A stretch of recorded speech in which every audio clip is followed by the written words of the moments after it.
Tom, they've got us surrounded.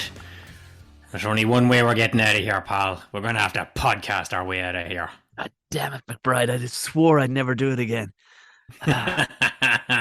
This is it, Tom. The grand finale, the final shootout. Season 7 is drawn to a close. Another fine season, if I may say so myself. It's a good season. That was a good, concise season of weird stuff. Remind me too, before when we do tell people about this, I do have updates I need to tell you about because I wanted to mention it to you, and before it falls out of my head. Hello, everybody. Welcome to the final episode of the season 7 Tom and Jerry show. This is it. We rounded off on an even number because we did enough on Pishogues to tell you not to be finishing things on odd numbers, whistling women and all the rest of it. Bad bastard that ends a thing on an odd number, Tom. Oh, Jesus Christ. Well, I tell you something. Go back if you're wondering if you're coming from another part of the world and you've just landed in because Evel Knievel is your thing. Go back and have a gander. There's a fucking Reiki class stuff there. I'm telling you. Like I said, people are digging back up Alfred Dibna. They're giving him a look there. People are just loving it. You know, and speaking of Fred there, funny to say, he's very like the subject of today's season closer, Tom. We needed another big iconic figure that, you know, many of us grew up with, or at least grew up with the legend of him, and many newer folks today have no fucking clue who we're talking about. I know, that's the thing. Yeah, people don't have any clue in one way, but the name alone I dare say, Tom, that the subject of today's podcast, one Mr. Evel Knievel, has a name that's so iconic that even if you couldn't pick the man out of a lineup, you fucking have heard of Evel Knievel, right? Yes, you have. And before we go any further, because I'm very excited to get into Evel Knievel because he was a major part of my childhood, update on the Sycamore Gap. Oh, shit, we got Sycamore Gap news? Do you want to have that now, or do you want to save it to the end? I think I need to get it off my chest. Get it off your chest there, buddy. And because people have been messaging 3, 4, 5 different people who are from kind of that region or whatever have kind of been on and off. Chris, he's a listener as well. He's from right up the road from that, and he says, they're dug in. Now, Tom, before we go any further, can we legally say this on the air? This is where it's at. This is where it's at legally on their news around there. So they're at the lad and the old fella. They're being let go. They've been left go. They can't pin it on him. You can't pin it on him. They're looking at a couple other suspects apparently, but they're keeping it on the DL. They now have taken away oil and petrol samples to see if they can match it to a brand, a petrol station, and stuff like that. But they're never catching these fuckers. Ever. Never, Tom. The oil and diesel samples. Give me up. You never... Oil DNA. You can't trace oil back to a car, can you? Can you? You could definitely trace the brand. You can definitely trace the brand, and if it turns out to be like a local brand that's made somebody purely for chainsaws, if they petrol, they can trace it, but they could definitely trace petrol back. They can definitely chase if that's to a petrol station just up the road. They could, now it's going to be tricky because there's farmers everywhere, as a fella said, and all of them have a fucking chainsaw. But the story at the moment is that they have suspects in the suspicion by everybody around is that it's a farmer who had fallen out with the National Trust, but the place is devastated as a result because this thing was bringing fucking busloads of people who wanted the picture. This was bringing a lot of moolah, and they reckon some fella had fallen out with the National Trust, and that's where they're at. Well, we can't grieve forever. But speaking about petrol-driven machines being used for destructive purposes, let's get into the subject of today's podcast. The motorcycle mayhem man himself, Mr. Evel Knievel. Tom, what do you think about that? I love it. We all had the toy. I'm gonna say it to you first. I certainly didn't have the fucking toy. Here's the thing, right? So here's the thing, Tom, when you study this, Evel Knievel had come and gone by the time that we, breathed our fresh air for the first time. It's true. He had most of his jumps and leaps all kind of done by the 70s, and by the early 80s, he still was a famous person, but, we would have never watched any of this shit live. No, but there was just the essence of Evel Knievel persisted, indeed, to this day. Whereas if anybody, our age or otherwise, sees a motorcycle with less than 2 wheels on the ground, we'll go, oh, Evel Knievel. Yeah.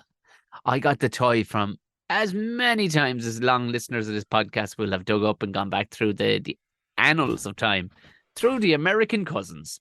And so where Oh, yeah. Well, it wasn't about to show up in Joe Whelan's toy store in Tiptown, I can tell you well, that this much. is it. You see, yes, yes, yes. And don't you worry. I want to learn about that toy later Hmm. on. But let's get into this, man, Tom. And why same as Bullseye, same as Fred Dibner. Why are we talking about this on a podcast 30, 40 years after the fact? Okay, some legends just persist, and this guy is right up our street. Hard drinking, hard living, womanizing, motorbike riding, jet flying, wheeling, dealing. Woo, son of a gun! I got to save that for the Ric Flair episode. But right, okay, Evel Knievel. Let me tell you who he is, Tom. He's born in 1938, and his name was Robert Knievel. Knievel. I would have said, like, if you were going to pick a name that, like, you made up, Knievel was it.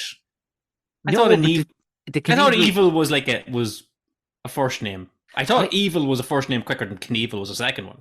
I thought when I can remember seeing him on a serious enough conversation or interview, whether it was like Parkinson or one of them, and they said they got to the Knievel. So tell us a Knievel, like with the Knievel family. And I was like, oh, it's a fucking. But then it's like that Jewish name Schnabel. You know what I mean? It's kind of got that. Is it a Jewish name? Yeah, well, you Who know, knows? the other side, Tom, it's German. Is it? Is it? Well, Yes, it could be German Jewish. it's a Germanic name, Knievel. He got that from his dad's side, and his mom. Hey, bonus points. She was Irish. Of course she was. Of course There she you was. go. She was And Burke. Was she Burke or something? I couldn't dig that up, but I I'm could tell you nearly what sure she was Burke. Yeah.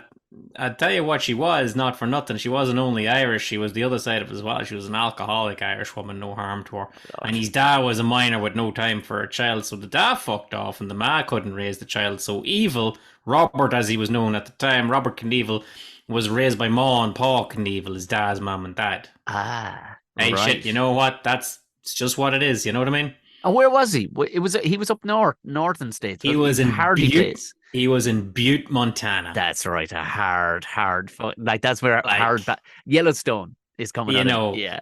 that's where you go to if you're gonna have a coal mining daddy and a fucking alcoholic mom, you're gonna have it in Butte, Montana. Butte, Montana. I mean, it's Butt. It's fucking Butt, Montana. I'm sorry. It's Butt and maybe Butt A, but it's Butt, Montana. It's boy.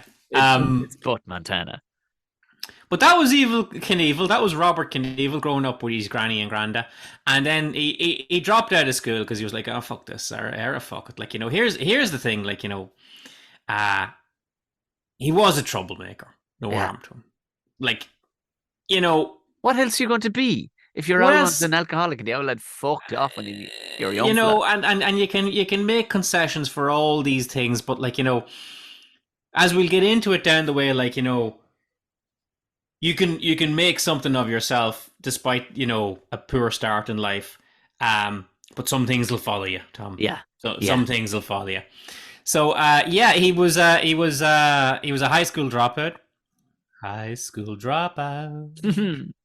But he did get a job in the mines. He was like, fuck it. I mean, like, this is one of these things, Tom. What are you going to do? If you're a mine in town, you're a mine in town. If it's Michigan in the 70s, you're building cars. Do you know what I mean? Like, this is, he's not opening a fucking a marshmallow shop.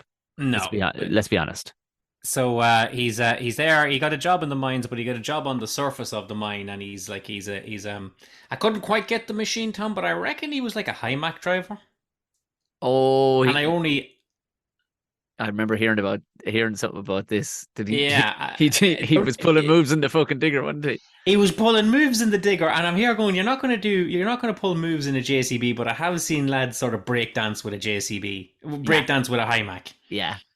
And he was spinning and he was doing sort of donuts on a Hymac. This is and like, here's the thing, like, drop out of school and got a job on a digger. He is in his like mid-teens right now, 15, 16.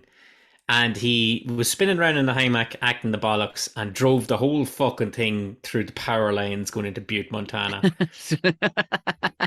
That is definitely stupid shit like I would have done. I swear to God. He didn't cut a cable in the ground while he was digging. He wasn't hard at work and then cut a cable at the ground. Like, he drove a Hymac through the substation going into the town.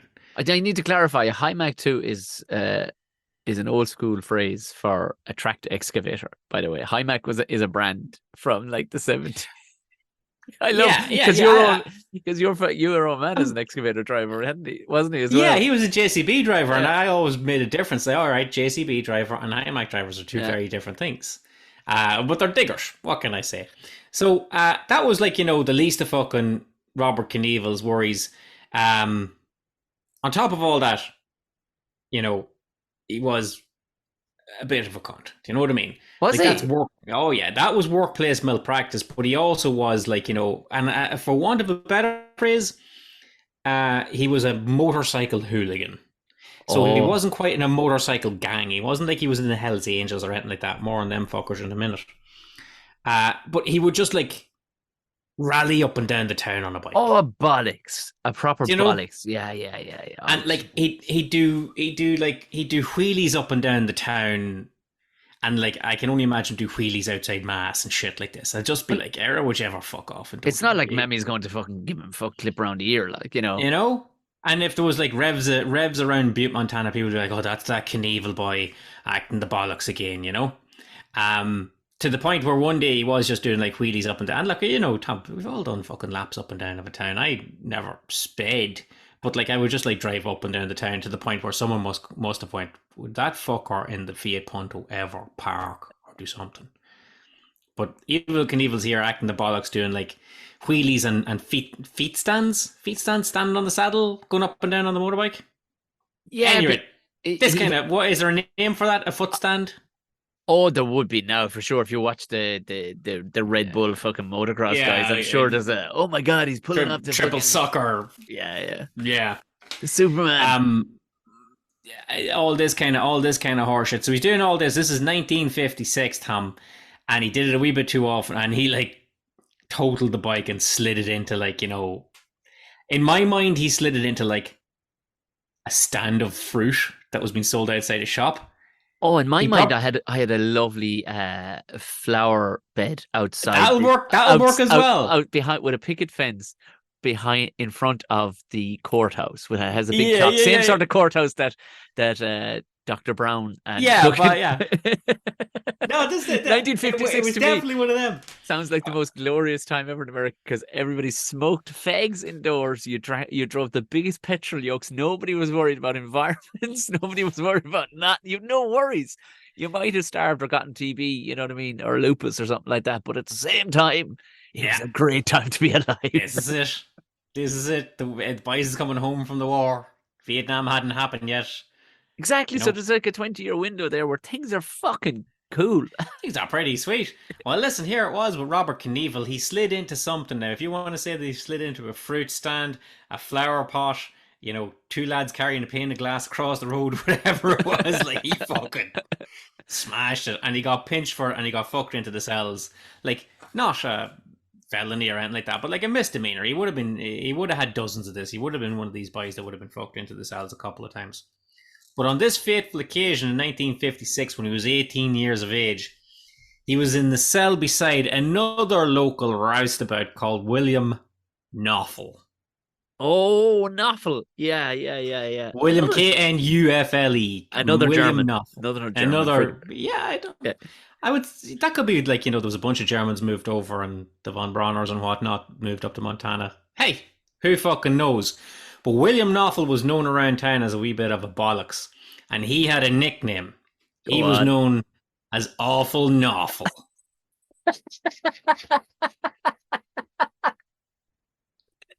They love it on This the is fact. they love it This is fact. on the nose by, don't they? They like So when the cop came round on his rounds later in the night and he seen the two of them side by side in the cell and he was checking his sheet, he goes, "Well, who have we in tonight? Let me have a look." "Well, we got Awful Knuffle, and I guess that makes you Evel Knievel."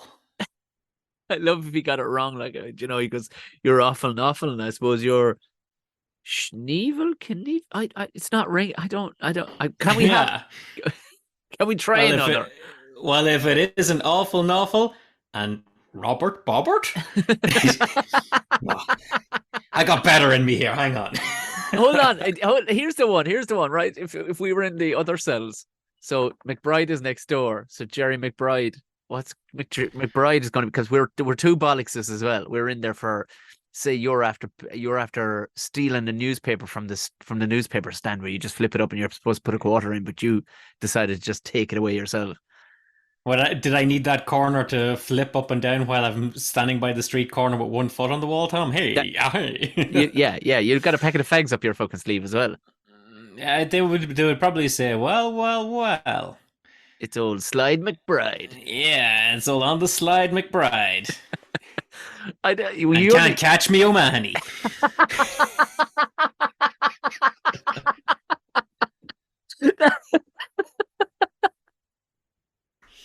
Would you like an Evil Knievel name? Stick your name in the comments. We'll give you one. fucking Jerry will give you one because he's on fire right now. So do not miss whatever you're listening on. Just write it in the comments. So there you go. That was the end of Robert Knievel being known as Robert But Knievel. he spelt it. Fucking loved If people haven't, it isn't a spelling mistake that we put at the top of this episode. It is not a it. spelling No, mistake well, because at least not in Evil. That's not to say there's not some spelling mistakes somewhere. yeah, but in Evil he went for Evel, but Yes. he went for Evel Knievel. He spelled it Evel Knievel because he said his rationale was like, I'm evil, but I'm not evil. I'm like, all right, yeah, okay. What? To call yourself Robert, dickhead. What are you gonna fucking do here? Yeah, Bobby Knievel's not a bad Bobby name. Knievel works. Any rate, so that's it. Bobby Knievel. Evil Knievel. I don't have any more information on Awful Knuffle either here, by the way. I don't know if he's all right.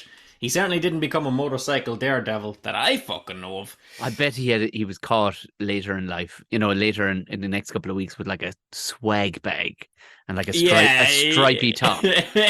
For sure he had a stripy top and like a swag bag, and then he'd spend the rest of his days, working probably in a fucking mine for free, chained to another lad.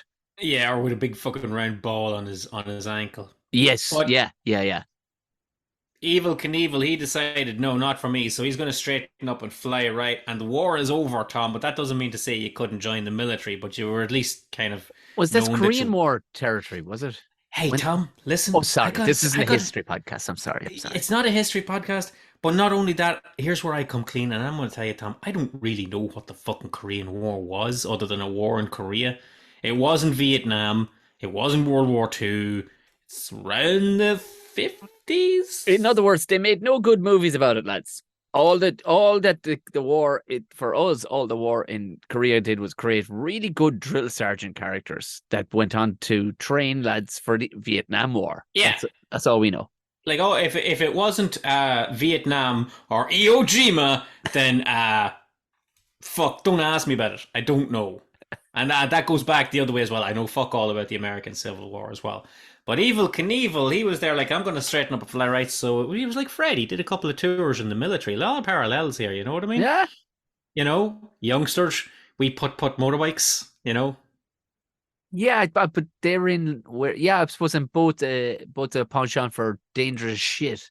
Yeah, no, I But mean, like, now I would argue that I think Fred was a bit more humble. I think. I think we'll have a look now, Tom, as we go into it. I think our pony might have tricked again, but here we go. Anyway, right? Okay, so Evil Knievel fucks off, and do you know what he excelled at, Tom? Side hustles like extracurricular activities. You know what his hobbies were? fucking up motorbikes. Oh, besides that, he like rodeo, Okay, ski jumping, for fuck's sake. and pole vaulting. So There's like he was just allergic to the fucking ground, is what he was. really somebody from the outside looking in who, could have started his career for him way earlier if they went, Bob, come here. Yeah, You know the way you love jumping over shit. yeah. Well, let's try and focus on that.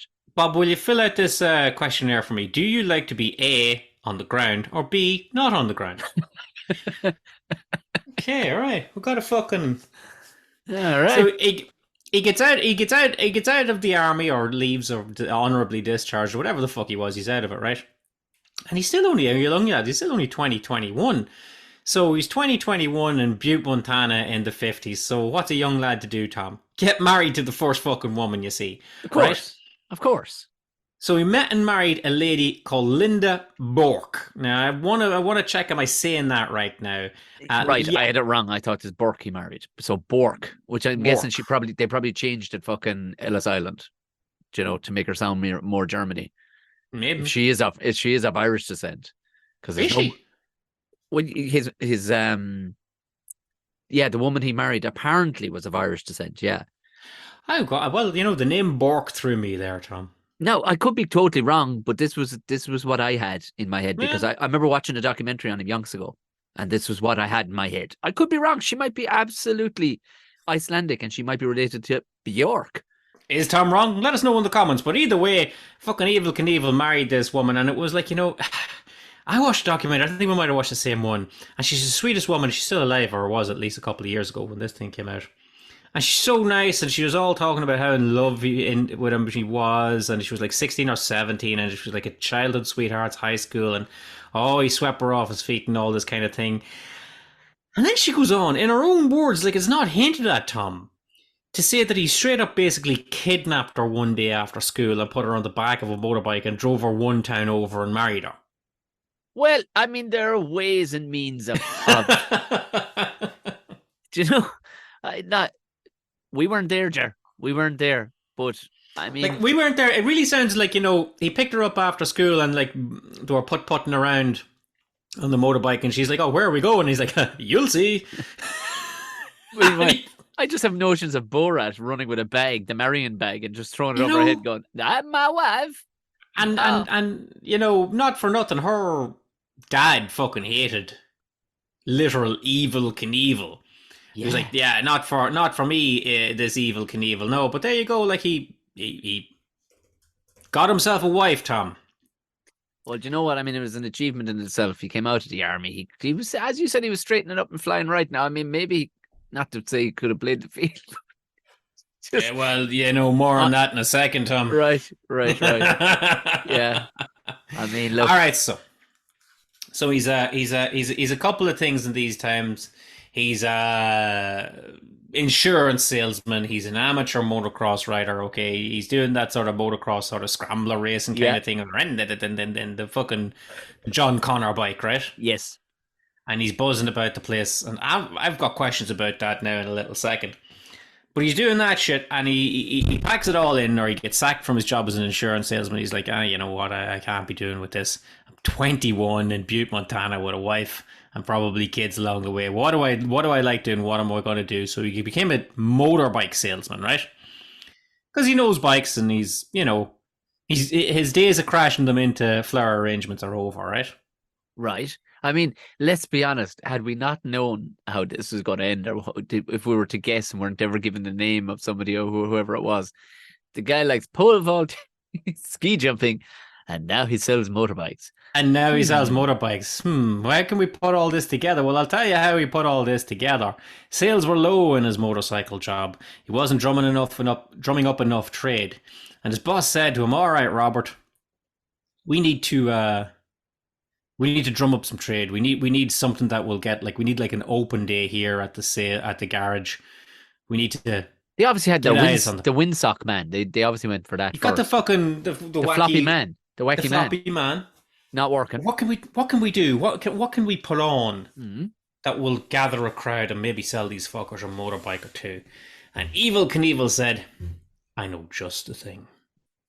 Where's my pole vault? No, not the pole vault. Would you fucking land on what you're supposed to be doing? Come on. This is like his guardian angel go, Jesus Christ with the pole vaulting. A little to the left there, Bob. A little to the left. Let me think. I work for a motor company and they have. I should definitely do something with a motorbike. I should, shouldn't I? I should. He Yes. absolutely should, but you'd go a long way from there to where he got. Like, this was one of these ones where it's like, don't start small. Don't like start small or anything like that. Evel Knievel said, "I know what I'll do. I'll jump a motorcycle 12 feet across a pit of rattlesnakes." This fucker had some wiring loose. That was his first fucking That one. was his first gambit. It wasn't, "I'll jump a motorcycle 12 feet." Let's Like put some everybody would have said, like, that's fine, Robert. That's no problem. He's like, oh, wait. You haven't got to the best bit, all right? Like, we put 4 stakes in the ground and plank it off and fill it with fucking snakes and shit. And I'll jump across that. Okay, a few questions there, Bob. Snakes. Um, you have you got a line on where we get? Have you got a snake scale snails or salesman up the street? Like what the fuck? You literally just Yeah. got out of the insurance business and you don't see a problem with this. Okay. The snakes and the Lego just isn't matching up. But, like, here's where he might have got the idea. Like, one thing we glossed over about a thing that Robert Knievel as a young man loved. He loved traveling stunt shows, Oh yes, of course. Yes, which yes, yes. were a thing. I want to talk about this for a little second, Tom, because, like, right now when we think of Evel Knievel doing a stunt show, we see like a stadium full of people and, like, 10 or 12 buses lined out, and he goes down the ramp on one side and jumps over 12 buses and gets out the other side, and 20 to 30 to 40 to 50,000 people all stand up and give him a big cheer. That wasn't a thing.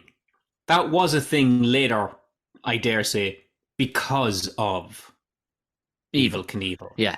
Okay, but like a motorcycle stunt show, like he would have grown up with, was more like what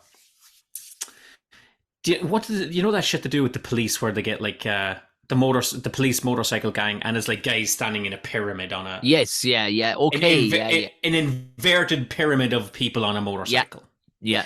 or a motorcycle driving like on the ground through a ring of fire. Tell me this, when's the last time you saw one of those advertised? Because I remember, I fucking, my kid would love that shit. I remember going to a few of them. Like, they used to go to a race course just up the road here in Rose Green.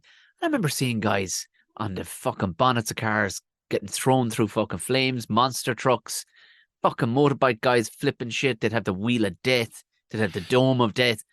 Like, this is great shit. Has it all been done away with, or what's? I don't know. Look here. We'll get into it now, Tom. Yeah, But, like, long story short, I think Pac-Man came along and cleaned all this fucking out, right? fuck. Took all the money out of it. But like, that still exists to this day. Like, but it's under the guise of like the circus. For example, you Yes, can yeah, go to yeah, the yeah. circus and it's acrobats and shit like this, or you can go to the Nitro Circus and it's fucking what have you and all this kind of shit, monster trucks and all this kind of thing. But at the time, like, the motor shows would have been that Evel Knievel would have grown up with would have been like a guy that could ski a car on 2 wheels and then go back down and things like this. Because you got to remember, this is like early 60s, okay? So it's not like, oh yeah, they were doing car jumps like the Dukes of Hazzard or Smokey and the Bandit. That's 20 years in the future. That's not Yeah, here yeah, yeah. yet. Because I remember reading about how the likes of that shit came about and NASCAR came about, and it was lads had come back from the Second World War and Korea, lads who were handy with high powered fucking airplane engines and Yeah, motorbikes and stuff, and they would juice them up, but they were also so that they could outrun Copperhead Road stuff. They would outrun yeah, with their exactly. with their With our moonshine souped up, yeah. moonshine, and and that's how the likes of these lads were able to pull off moves like that shit. And they go, people would probably pay to watch us do cool shit with Well, cars. this is just it. Like, nobody had seen anything like this, and it wasn't like you could go watch Bullet in the cinema and see them ramping over jumps in San Francisco. Yeah, Like, the yeah, yeah. biggest, the idea of a car stunt in a movie at the time was when, like, fucking George Bailey crashes his car into the tree and It's a Wonderful Life. So, dunk. That was it. That was your lot, People right? losing their mind. Oh my god. Yeah, because think about it, it's all Cary Grant going like this in the car, brum brum brum, driving and like back screen projection. It's not cars doing anything crazy. You had to leave your house to see it, Tom. If you wanted to see something, you had to leave your house and see it. Like that's where the whole carny thing of it comes. That's when circuses come to town. Okay, Yes, yeah, it yeah, was a yeah. way of getting you to leave your house to go to a venue to see a thing that you otherwise would not see. And like, Yes. as years roll by, it's like, ah, fuck it, I've got like Sky TV at home, I have 100 channels, the cinema's there. I mean, you and I know how hard it is to fucking drag people into a comedy Yeah, club. Okay, you yeah. don't need okay. So if you want to get somebody out of their house to a second location and and pay money to see a thing, then that thing has to be something they're not going to see. And a car driving on two wheels might just be that. Yeah. Okay? Fuck it, I'd go And see it right now. and if you see a flyer that says a youngster from around the way is going to jump 12 feet over a pit of rattlesnakes, now you might pay 50 cents to see that, right? I would. I actually would. Yeah. And you wouldn't have been alone because a whole pile of people said, all right, fair enough. And they all lined up for Don Pomeroy's motorcycle. What a fucking name, Don Pomeroy's motorcycle. Don Pomeroy's motorcycles. So, I tell lies, it wasn't 12 feet, it was 20 feet, okay? I reckon I more on how he counts his jumps now in a second because, he milks his figures a little bit here and there, okay? Okay, I reckon it was like I reckon it was 20 foot bell to bell, end of ramp to end of ramp with a 12-foot gap in the middle. He does a lot of that, by the way. Well, look, you know. You're going to jump 15 cars, well, it's very funny. Three of them are under the fucking takeoff ramp, but okay. I'm just going to say, all right? I drove past 6 cars on the way in here from the fucking car park, so yeah. And I don't mind that, Tom, because I love all that old carny shit. Like, that, this guy over here is 7 feet tall. It's like, okay, fair enough. I think you're milking it a little bit, but I don't mind that. I respect anybody that can get people into an arena to part with money to see a thing. He's a hustler. You got to give him his due. He's a fucking hustler. This mad bastard. Purely, yeah, he is doing it for his ego and he really wants to do it. But at the same time, like, there has to be a part of him going, he could just give me a raise and not fucking put me under any pressure here to be selling motorbikes. Don Pomeroy was there, like, like, Robert, are you sure you want to do this? This is a little unconventional. We've never done.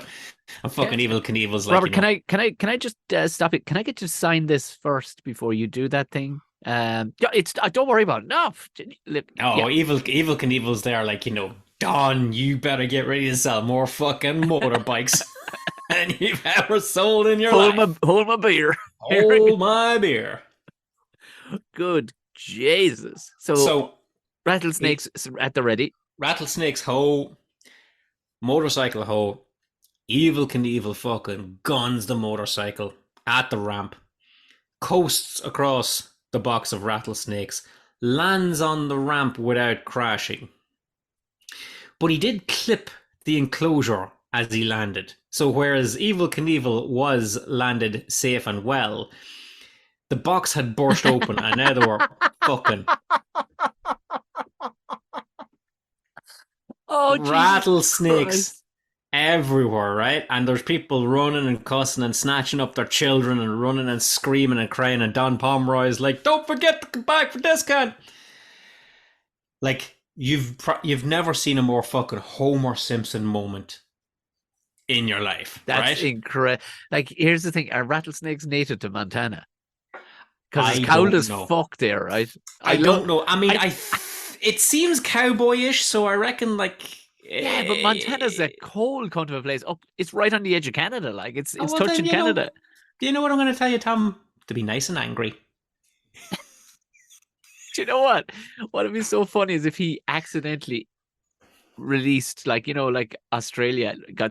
They bullfrogs. Bullfrogs. Yeah. Oh, what did you get to get the bullfrogs? Well, we introduced foxes. Oh, what did you get the foxes? just he started this fucking epidemic of fucking invasive animals. Like, I'm gonna jump an enclosure of grey squirrels. No, you don't belong here. All right, but that was it. That was all it took for Evel Knievel to say, Dom, I can no longer work for you. Like, from this day forward, I am a motorcycle daredevil. That is what I am. I'm taking this shit on the road. Kill or cure. This was his comedy moment, Tom. This where he was like, you know what? I'm going to do gigs. This is it. I'm terribly sorry. So he set up a thing called Evel Knievel and his motorcycle daredevils. This is around about 1966. Whereas him and a group of somewhat similar-minded lads who were going to put on various feats of daring do on motorcycles. It wasn't quite that I'm going to jump from A to B. There was a lot of I'm going to drive through burning bales of fire. Yes, and shit yeah. And Tom, it's hard to start any business, right? True.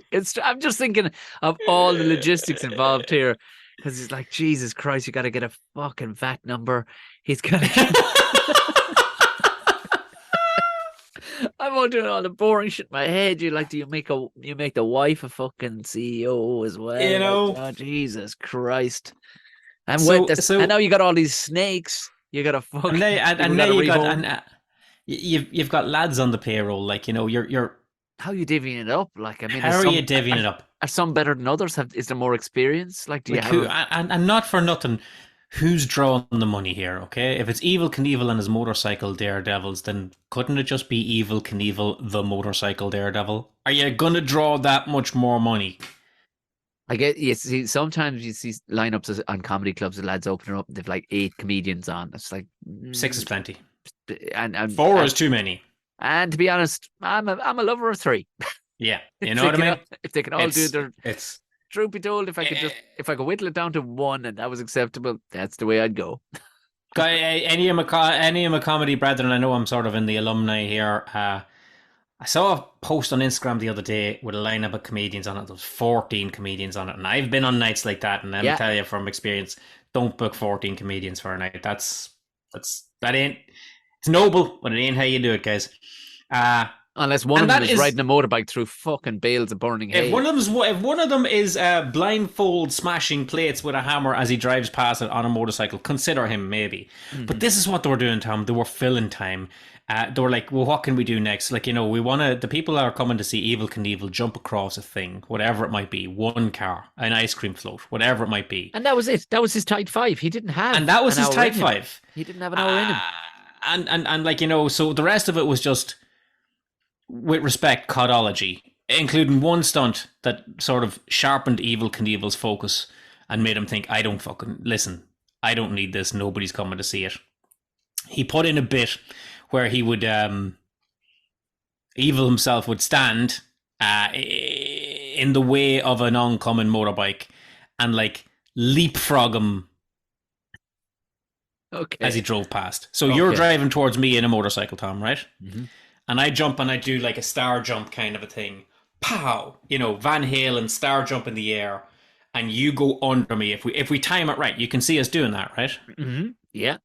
What can you more likely see us doing, Tom? You getting a face full of or me getting a face full of your crotch and you flipping Yes, over 9 times and breaking your sternum. yes, that's exactly what happened, Tom. Yeah. Yeah. Evil Yeah. went to leapfrog this motorcycle, and the guy with the helmet just like smashed directly into his balls at about 40 miles an hour. Lovely. Like neither left nor right of it. A 40 mile an hour headbutt to the Right dick and down, balls. right down the pipe. Okay. Yeah. Yeah. Right down the pipe. That's And Evil 100% Knievel, happening. Yeah. Yeah. yeah. That's And Evil Knievel did like a full backwards double somersault and smashed down. And he's out for the count, concussed, all this kind of shit. and wakes up And with a pain in his balls as well. Oh my God. wakes up with a pain in his balls and like, some post crash clarity of like, I don't need to be doing this. The people are coming to see me jump a car. Yeah. Yeah. I'm laying all these motorcycle daredevils off. Listen, lads. It's it's been a great run. Hey, you remember that? Hey, you remember that time in Oregon? That was good crack, wasn't it? Remember when you smashed my two balls together? This is where we're You at, remember guys. when you made my two balls one? With an ice pack on his dick, he's like, Terry, look, if we go way back, and honest to God, you're a good guy. I know you've got kids. I know you've got kids, but I've Yeah. got rattlesnakes, and I'm just saying, I'm going to go out my own, lads, and I wish you the very best luck. If you want to hang on to the suits, do hang on to the suits. The motorbikes are yours anyway. Um, all I'll tell you is the concession stand vouchers will be valid to the end of the show. So Yeah. if you want to get some of those hot dogs, You corn can dogs into you. you can keep the helmet with the imprint of my balls smashed into it. And I'll even sign it for you. I'll sign you. This was the day that Evel Knievel gave you a dreadful headful. Come here. So that's it. He's like, I'm jumping these fucking cars. And that's what it was. It became the Evel Knievel show. He would Yeah. come to your town, he would jump across the thing, and that was pretty much it.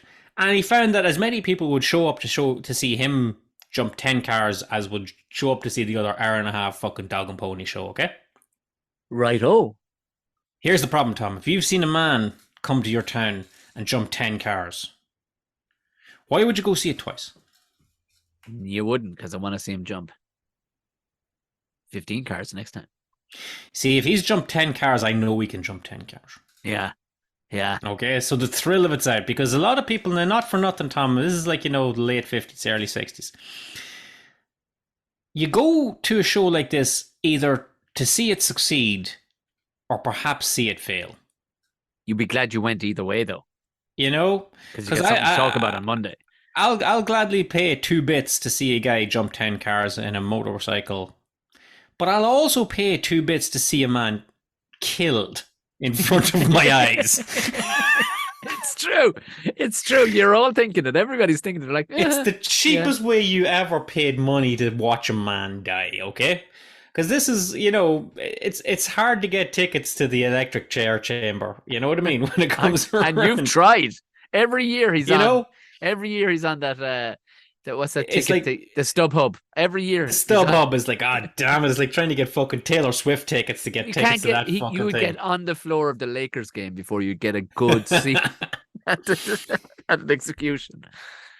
So that is what Evel Knievel decided to do. He was going to jump more and more cars, and he was sort of famous as a local celebrity, I guess. And like every year he'd come round, he'd go a town out. He'd add another town to the circuit, and go to the next town and say, "Hello, I'm Evel Knievel. Can I, set up in your town this Saturday and sell tickets to see me jump 10 cars?" And if you don't believe me, ask them in Helena, Montana. That's another town. Fucking North Haverbrook over there. See what they say. I've really put it on the fucking Shelbyville. map. Go Yeah. Shelbyville.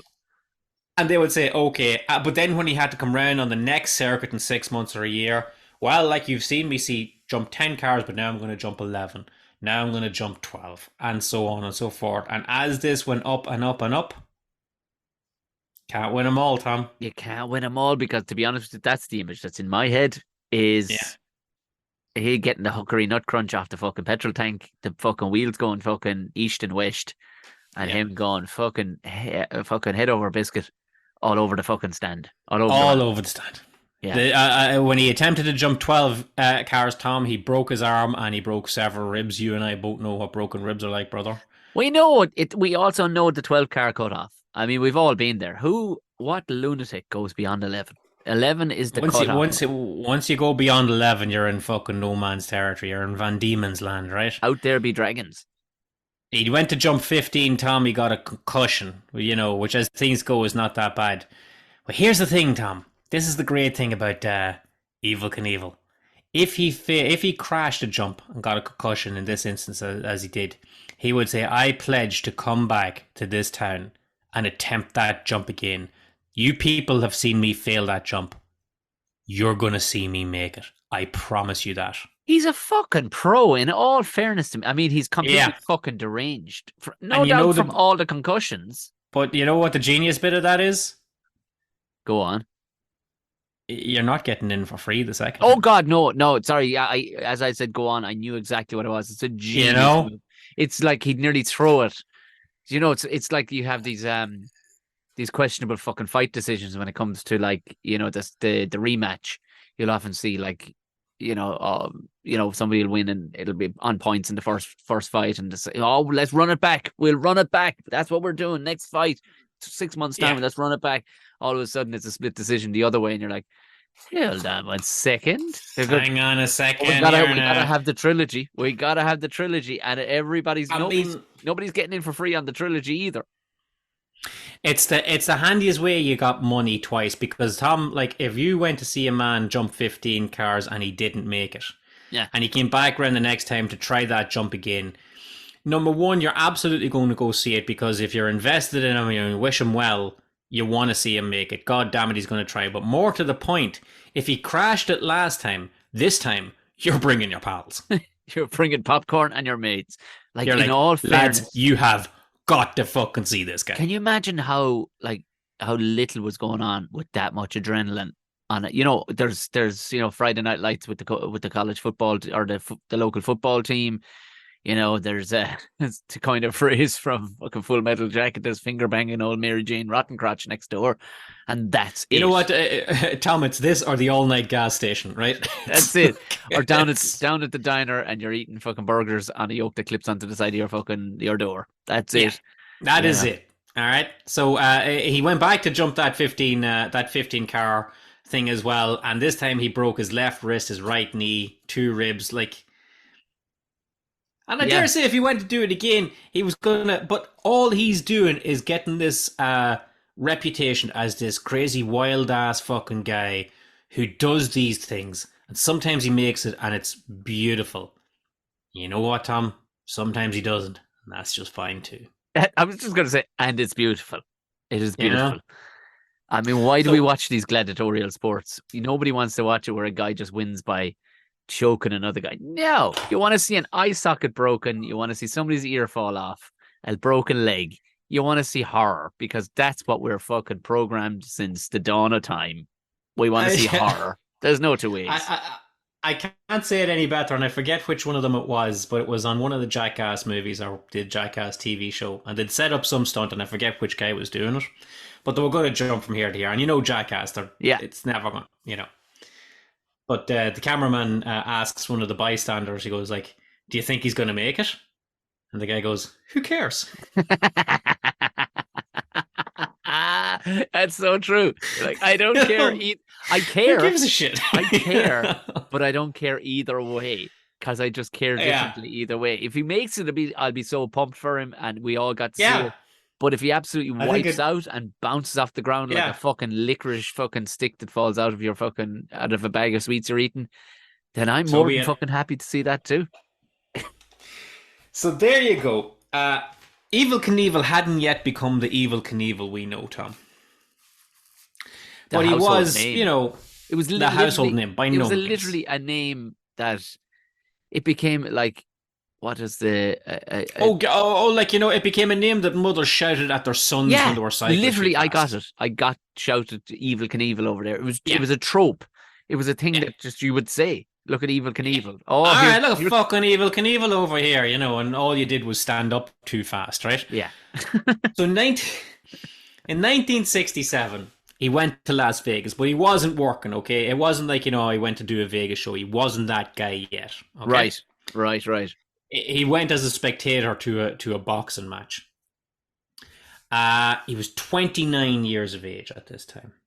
So he went to his boxing match in Las Vegas. You've been there as well, Tom. I've And he was outside Caesar's Palace looking at the fountains. I've done that. And he said to himself, I'm going to jump across those. Didn't think that for a fucking moment. Not even close, Jerry. I did not. I thought about jumping in it and looking for coins. But no, not for a fucking millisecond did I think I need to He get me said, some fucking wheels and jump that thing. I'm going to jump the 141 feet from left to right of the fountains at Caesar's Palace. And that's what I'm going to do.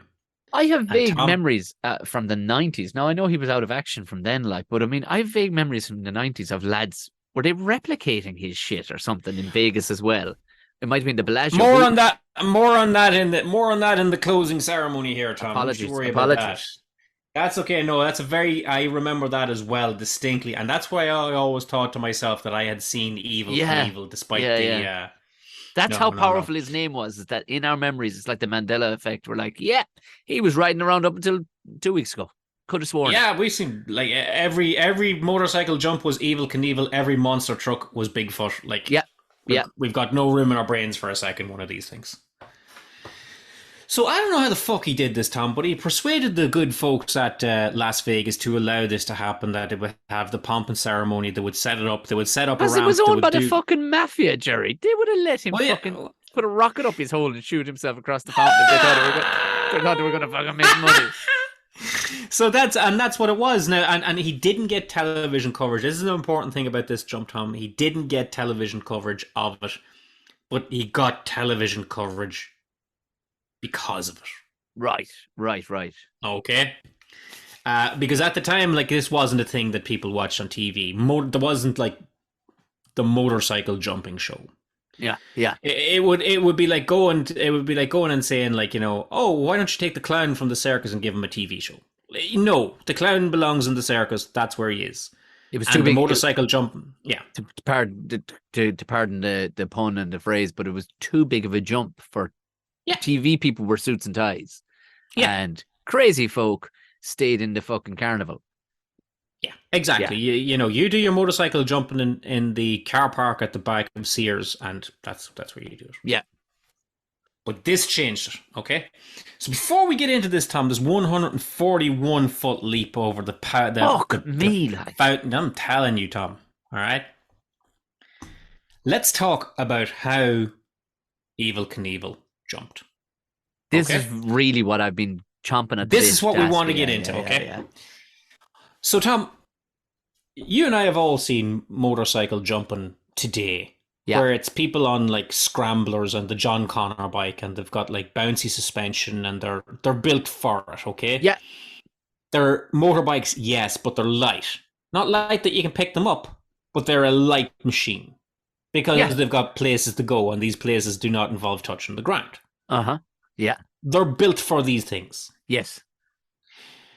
Evel Knievel jumped in his early days with a Triumph motorbike and later with a Harley Davidson. A Harley Davidson. Not, Jesus Christ. it must be stressed, not a modified Harley Davidson. Not modified. An off the rack Harley Davidson.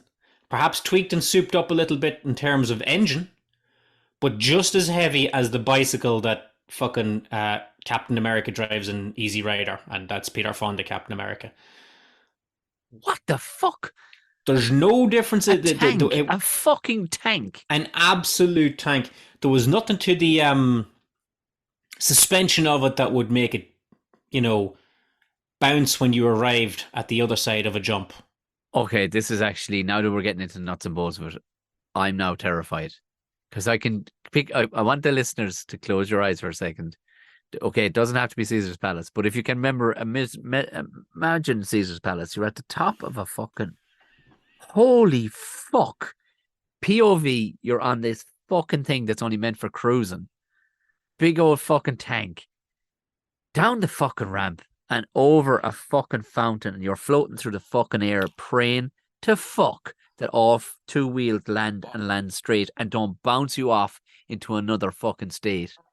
It's incredible to think about it, Tom. And even like think about him jumping the fucking rattlesnakes. Like, that's back when there was literally no modification. That was an off the shelf motorcycle. Well, it was Pomeroy's. I mean, they were. Well, it was Pomeroy's, yeah. A fine motorcycle for the day.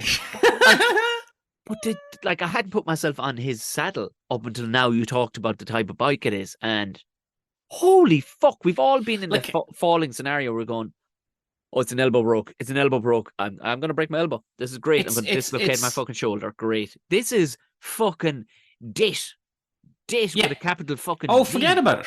Like, Tom, for example, all I can say is, have you ever ridden a horse? Yeah.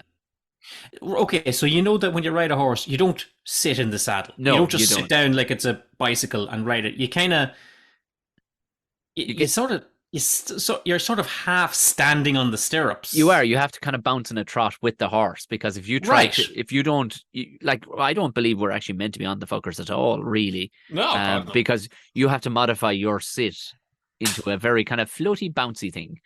And you go with the horse's vibe. Now, when you build the muscles that can do that, then it becomes absolute second nature. But for the first few times you ride, it's like, oh, this is fucking dreadful.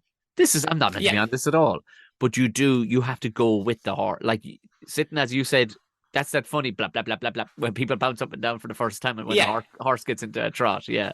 Yeah, and you're going like this up and down. But but you kind of have to sort of stabilize yourself to be in the same place no matter whether the horse is going up or down, kind of thing. Yeah. And that's why, like, when you get off a horse for the first time, you're fucked. Yeah. Because you've never stood like this before in your life to do anything. Sneaky fart. Nothing. You've never stood like this before in your life. So that's how Evel Knievel would get himself from A to B. You can't do a jump in a seated position. Yes, correct. So that's why you'll see Evel Knievel's got a very sort of iconic jump. When he leaves the ramp, he sort of has to stand up and lean himself forward a little bit Oh my God. to stop the bicycle from naturally just pulling back up into the air because the heavy stuff is at the back of it, the engine, etc. So he has to sort of stand up like a ski jumper and lean forward to pull the motorcycle forward to stop it from flipping backwards. And then he has to be in the right position when it lands. Then when it lands with all its uh, weight, he's not sitting on the saddle. Yeah, because it'll blow his fucking asshole wide open. Because it'll fucking absolutely puncture his sphincter. Yeah. So he has to sort of land and bounce with it. And if you do that right, then you land correctly. But you also have to have the upper body strength to hold the handlebars in a straight line so that the front wheel is in line with the back, so that it doesn't skid out or anything like this, or that the handlebars don't wobble left or right. So you have to be like a very tremendously sort of strong individual with a lot of core strength and all this kind of thing. But this is the 50s. They were just like, era, fuck it. What's your core? What is your core? We don't know. Clench your arse and fucking go for it, lad. Like, it's the non-modified bike that fucking absolutely terrifies me. Because in my head, I had it that he had, but the thing bottomed out more fucking times. When you watch, like, there's whole videos of just Evel Knievel crashes, and every time he crashes, the fucking bike completely bottoms out, pisses its pants. He breaks both his fucking wrists, and his cock is now inside his fucking chest cavity. Yeah. Oh my God. And I'll tell you what's better again, Tom. Like, these days, or you and I that grew up watching Stunt Masters and all this kind of crack, we would know that it's like, okay, this is very, very precise calculations that we know. This is what I want to get into. Right? A 47-degree ramp with a car that weighs X amount of ton needs to travel at 87 miles per hour to clear 50 feet. And if you want to clear 50 feet, then you need a 43-degree ramp with a car traveling at 95 miles an hour. They've done the sums, okay? They've literally worked the physics of it. Yeah. That wasn't the case with Evel Knievel. So did he bring a stock ramp around with him, like going? They brought a stock ramp around with him. He sensed the kind of gist of it. Throw a couple of bricks under the end of that to give it a bit of lift there, Morris. And he had kind of like, rather than go by a speedometer or anything like that, because as he said, like, I can't look down when I'm on my, and a lot of this could be carny talk as well. Like, to take a lot of this to the grave, I have to be so focused that I can't possibly look down at a speedometer. So he would have like a flagman along the way that would basically give him the thumbs up. You're good. He's got to stop. You left there. I've got a stopwatch. You're good, Evel. You're good. This is as he's driving at 60 mile an hour or whatever it'll be. You're good. You're good. You're good. And basically, once he got to a point, he was like, I'm either good or I'm not. I can't turn away from this. I'm like on the ramp now. I'm going too fast to stop. So I'm either good or I'm not good. So fuck it. Here we go. Oh my! Like it. You have to imagine a few times he's halfway up the ramp, and he's going, just for safety's sake, will I give it an extra bit of sauce? And I can't imagine that there's a lower level of sauce you would give it, Tom. I'd have it at the fucking height it could possibly be at. But who are you saving it for? No, but what I'm saying is, like, you could give it too much sauce and land way beyond the next ramp. That kind of way. Like, you're going, will I just give it a little blip? And that was his, that was his failing. It was like, oh no, the throttle didn't do that at all. Yeah, buried it too much. You had it. Yeah, I told you, I had my flag up, Evel. What the fuck? The way you need to be.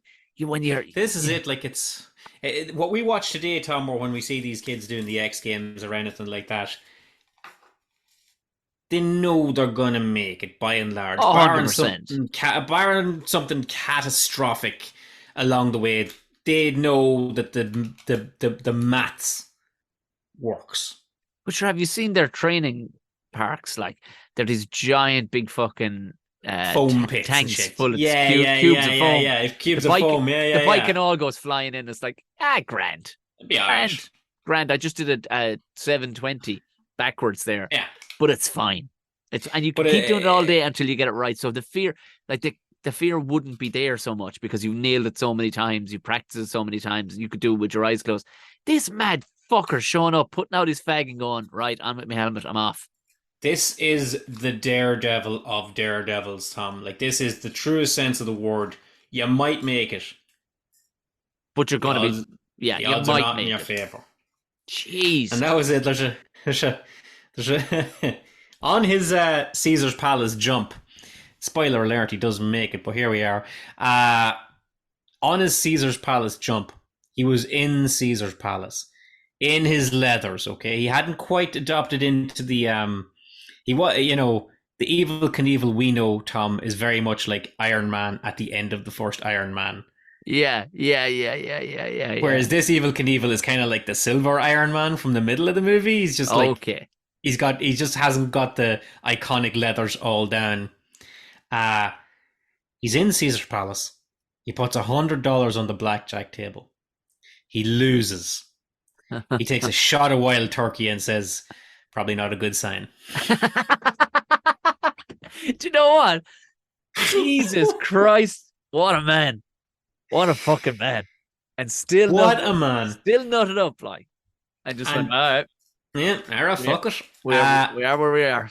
And we now give you permission to pause the Tom and Jerry show and go look up YouTube footage of Evel Knievel's Caesar's Palace jump. Yeah. He just doesn't make it. No. The back wheel of the bike clips the top of the ramp as he comes down, and it's enough to jerk Evel Knievel's hands clean off the handlebars. So there's like a moment where he's on the motorbike with his hands up in a wee position, like a roller coaster. Yeah. And the front wheel of the bike turns, and he goes completely head over heels. And Tom, he smashes into the concrete so fucking hard. He flips around. It's like a broken doll, isn't it? The way It is like a smashed up doll. yeah. There's just no skeletal structure in him. It just looks like he's made of jelly. It's Stretch Armstrong getting thrown across the fucking It's the Stretch pavement. Armstrong in a fucking washing machine. He crushed his pelvis. He broke his femur. He fractured his hip.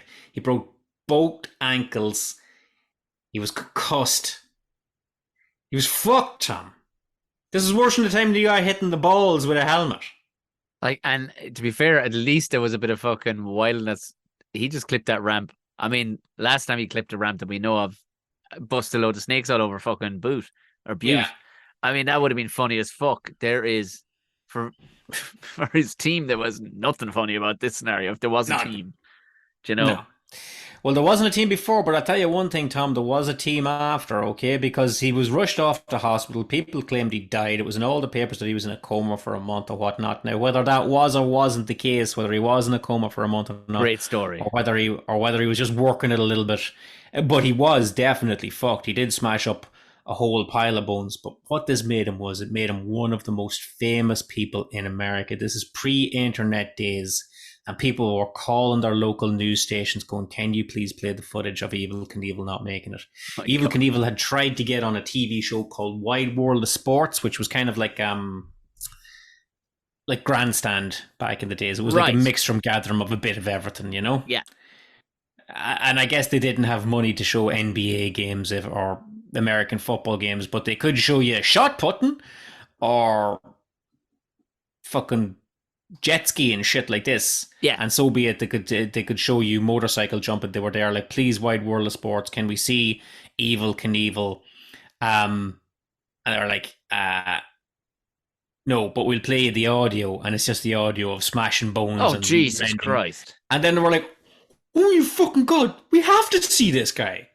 But if that's what it sounds like, we got to see it. So that after that, he was very welcome on Wide World of Sports, and because Wide World of Sports was nationwide, that is what made Evel Knievel a failure. Actually made him a failure. Famous. Made him. Wow. Yeah. And that's when he started to go from doing jumps in like race courses and things to actually filling stadiums. He would get 20,000 people showing up to see him jump from A to B.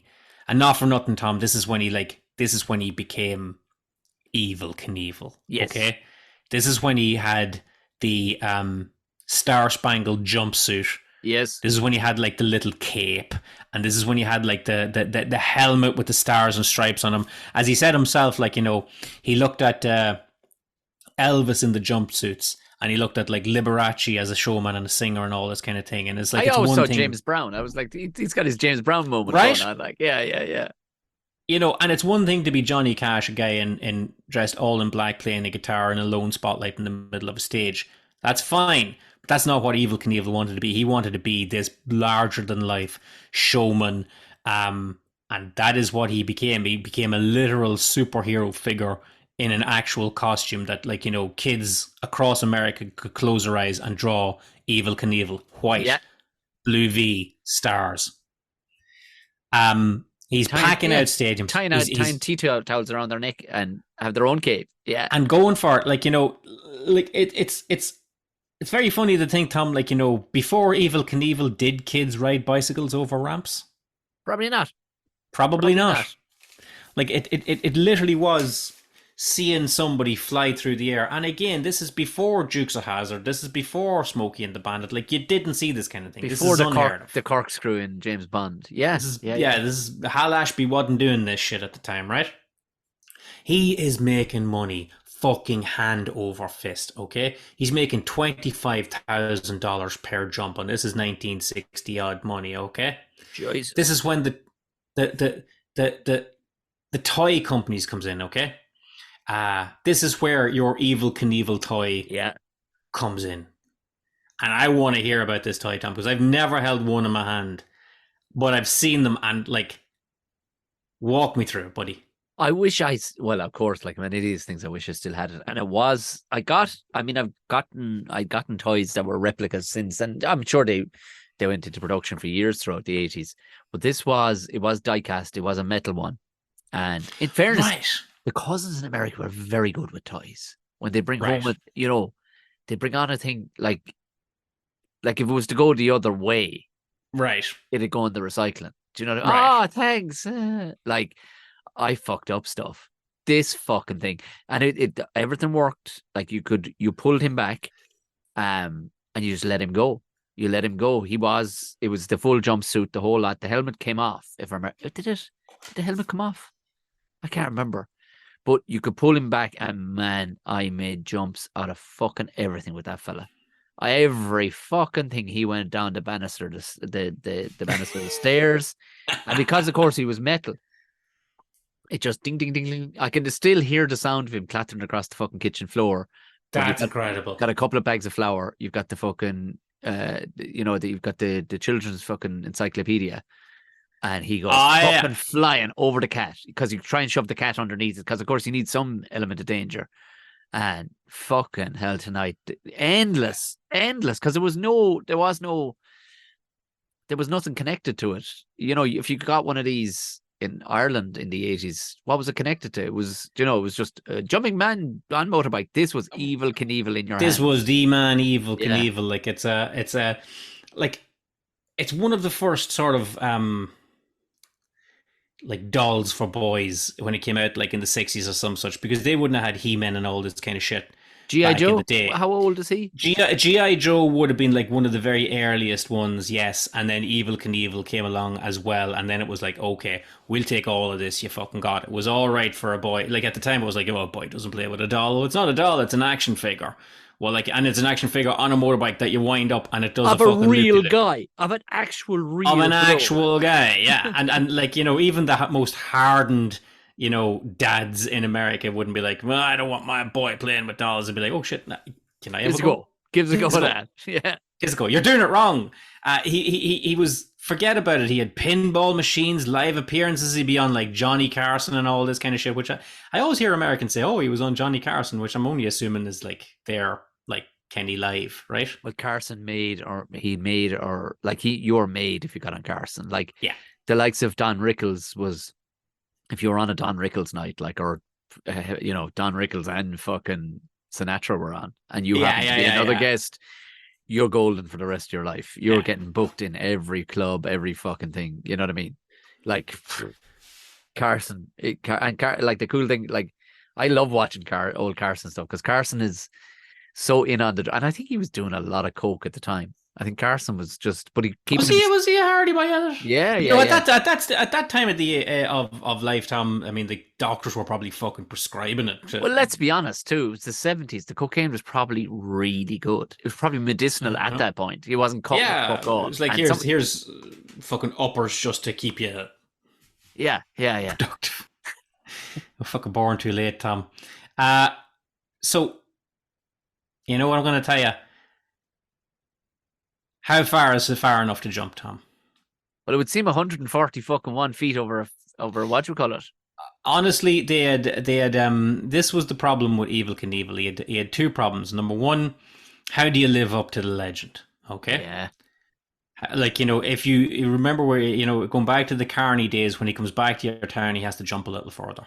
That's as simple as that is. So every time he jumped, he had to jump a little bit further. He had to push it a little bit more. That is the life of a daredevil. And that was the standard that he kind of set for himself, is like, you have to try it. The other thing is, and we mentioned this earlier, Tom, he was a bit of a cunt. No harm to him, because he was making all this money, but he was also spending it, Tom. He was drinking the bit out left and right. He was whoring up and down America left and right, blatantly, like a George Best style lifestyle, where he's, his Mrs. Bork, was back home by our own, raising the kids by herself, and he's away off, like literally with a girl on each arm on the Johnny Carson show, going like, what are we going to do here, Johnny? Like, it's a hell of an evening. What are you doing? I know what I'm up to. Like, it's the kind of thing that it's not hidden. It's just like completely out on Front Street, while he becomes the biggest star in America at the time. There was a movie made about the life of Evel Knievel while he was still alive in the early 70s, starring George Hamilton as Evel Knievel. And then as Fucking it rolled hell. on, yeah, George Hamilton as the life of Evel Knievel. And I've seen some clips of it, and it's real. Like, no, I gotta do this jump. Like, it's as corny as fuck. Still, And then later on, imagine where your ego is at if you're evil right then. Like, do you know what I mean? through the roof. And this is what I was going to say. Like, some people like okay, he had a shit start to life, and then you straighten up and fly right. But it seems that, he was just like, fuck it, I've got this now. I'm just going to party. I'm just going to rock it till the wheels fall off. So yes, he was making $20,000 per jump, and he had that fucking toy money coming in that made him genuine millions, Tom, millions with an M. Because when that toy came out, forget about it. Every kid wanted two for Christmas in case they broke one, and they got them. They were throwing money at it, pinball machines, the whole lot. Forget about it. This is like next level superstardom, untold riches. Fuck. But you got to land the bike, Tom. Yeah.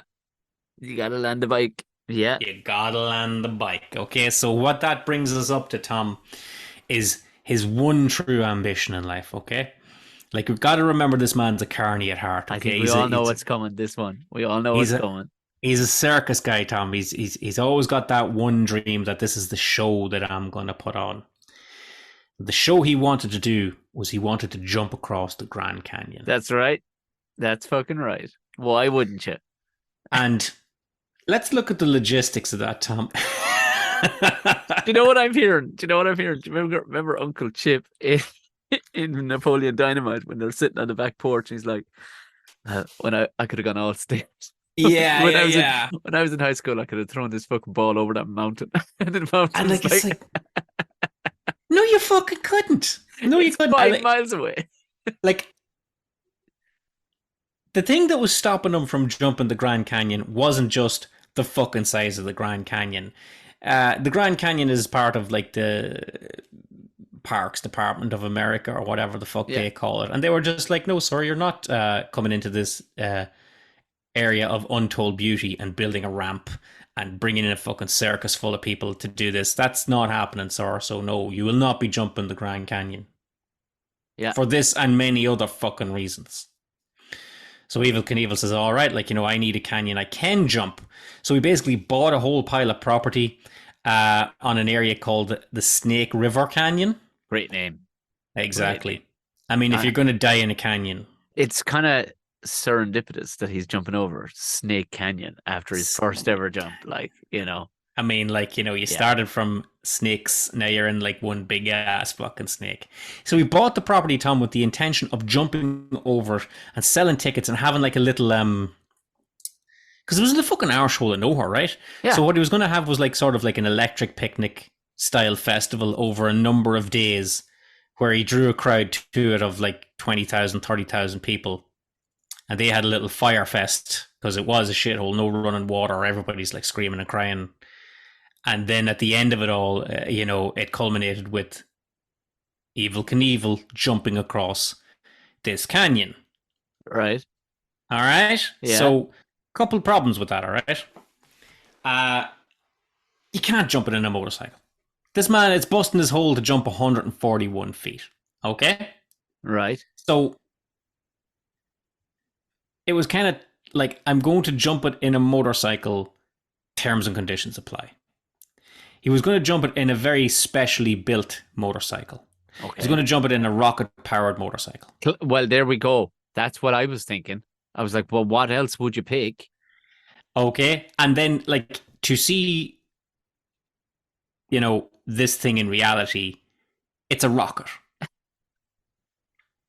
Like, it may have wheels on it to wheel it to where it needs to be, but they're the similarities to any sort of wheeled item end.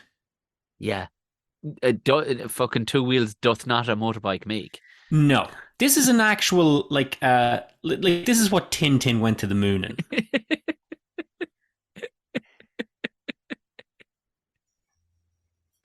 I, I fucking, he's a bollocks, but I He fucking is a love this. I bollocks. love this guy. He's absolute.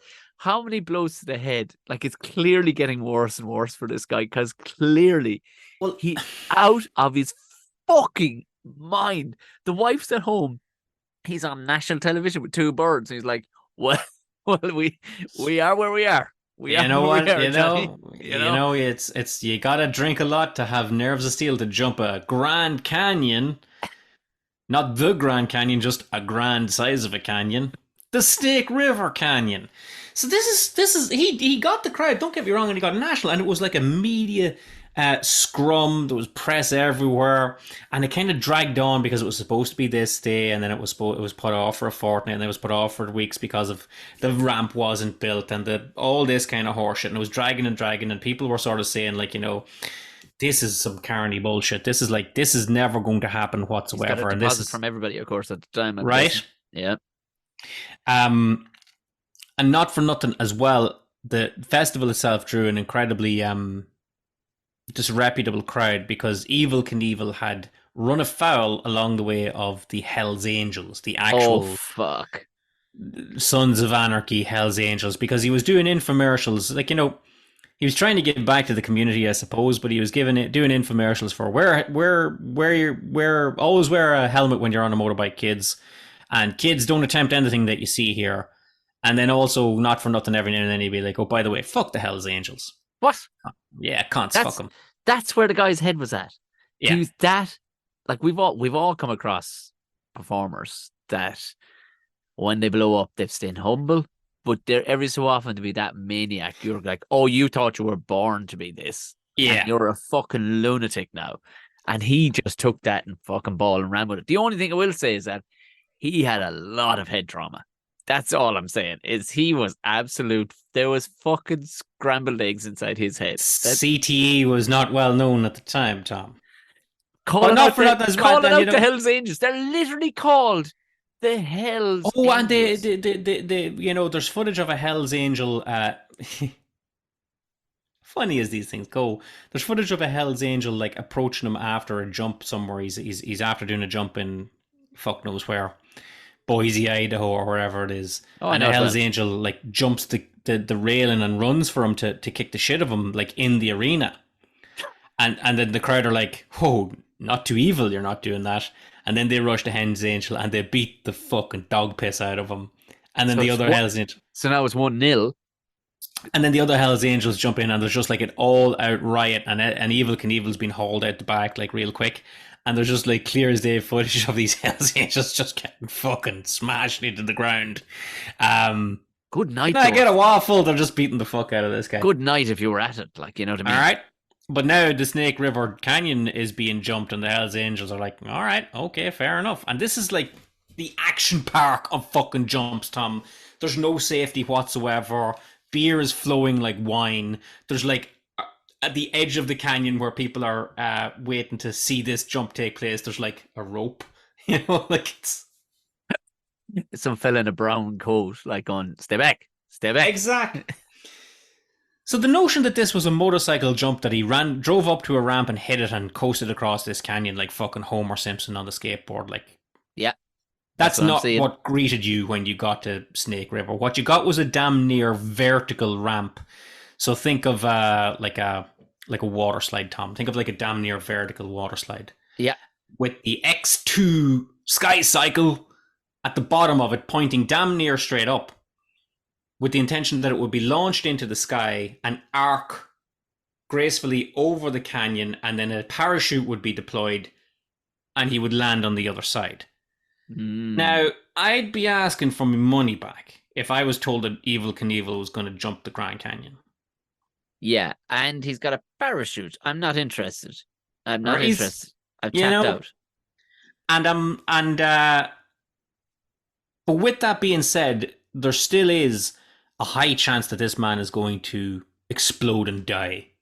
Yeah, I'd probably hang around for that, all right. So, Yeah. all right, okay, it's not what I wanted, but I am hungry, so I will eat it. Fair enough. Meh. Now, in the middle of all this, Evel Knievel's facing, he's doing press scrums, and they're just like the paparazzi are descending on him, and they're all like, Mr. Knievel, is it going to be this week? You've been doing this jump for years. Some people say you won't do it. Some people won't say you won't this. And like, he goes full fucking airplane. He's like, what you old man say? He's like, you tell him to run up and down the court a couple of times. Like, he goes into the crowd. He's like, well, why don't you jump the canyon if you're that, And he's like, he's been up for weeks, drinking the bit out, partying, fucking rocking and rolling. He's in no condition to be in front of the press. Like, he's losing it, Tom. He's fucking losing it if he ever had it before. Right. So at the end of the day, he just sits in the thing and goes, right, fuck it. Era, fuck it. They want to see me jump it? We're going to jump it. Now, he Yeah. had to have known, Tom, that this thing wasn't going to work. Was it that? A trajectory and everything sounds fucking all wrong, even without looking at it.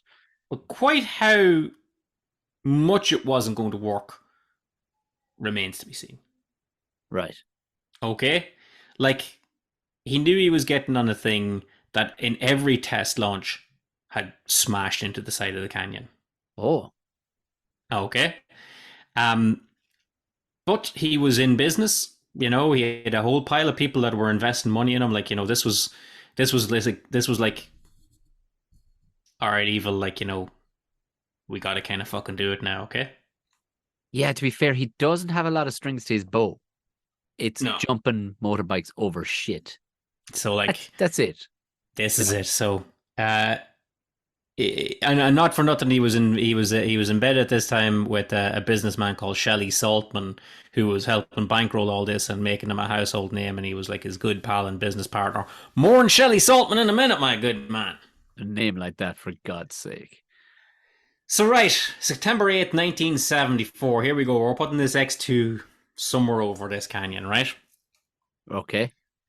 Evil sits into the rocket. There's like thousands upon thousands of people there teetering on the edge of a cliff waiting to see this happen, okay? Uh-huh. The engines fire, the rocket goes up in the air, and almost immediately, the parachute springs out the back of it. Right. I bet they had that set. That was set by Oh. the sounds of things. Yeah, well, we're going to do a bit of a fucking Sycamore Gap investigation of that, okay? The rocket careens down under the power of this parachute down to the bottom of the canyon. Everybody's peering over the side to see if Evel Knievel is alive or fucking dead or what the hell is the story here. Until eventually a boat, a dinghy that was at the river at the bottom of the canyon, goes over and picks him up and takes him over into the middle of the canyon, and he's waving up at everybody, yes, I survived, I'm okay. He's visibly upset about this. He's furious that he didn't make the jump. He's furious that it didn't work. And he claims that there was a malfunction in the rocket that shot the parachute out too quick. Ah. And this is backed up by his team.